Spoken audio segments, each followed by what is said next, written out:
कई बार हम अपने जीवन के अंदर में आर्थिक संपन्नता को देखना चाहते और हम इस बात को सोचते हैं कि मैं आर्थिक संपन्नता के लिए मुझे किस रीति से प्रार्थना करना चाहिए कि आर्थिक संपन्नता मेरे जीवन के अंदर में आए। आज मैं 2 वचनों को आपको बताऊंगा जिसके द्वारा आप जिसे अंगीकार करके अपने आर्थिक संपन्नता के लिए आप प्रार्थना करें। सबसे पहला वचन पाया जाता है नीति वचन की पुस्तक उसका 10 अध्याय उसके 22 वचन में लिखा हुआ है कि धन यहोवा की आशीष से मिलता है और वह उसके साथ में दुख नहीं मिलाता। आप नीति वचन 10 अध्याय उसके 22 वचन को आप अपने मुंह से बार बार इस बात को अंगीकार करें, आप रोज बोलना चालू करें कि धन यहोवा की आशीष से मिलता है और वह उसके साथ में दुख नहीं मिलाता। जब आप ये विश्वास करते हैं, जब आप ये घोषणा करते हैं, जब बार बार आप इस वचन को बोलते हैं कि मुझे धन यहोवा की आशीष से मिलता है और वो उसके साथ में दुख नहीं मिलाता, आप विश्वास कीजिए जब आप इस वचन को अपने जीवन के अंदर में हर दिन अंगीकार करेंगे, ये वचन आपके जीवन में कार्य करना चालू कर देगा।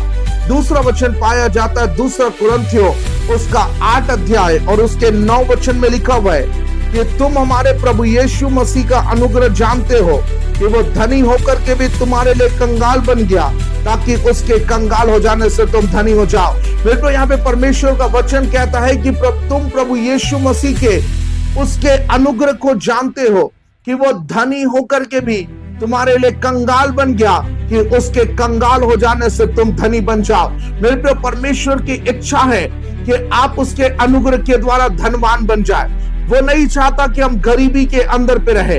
परमेश्वर नहीं चाहता कि हम आर्थिक तंगी के अंदर में रहे।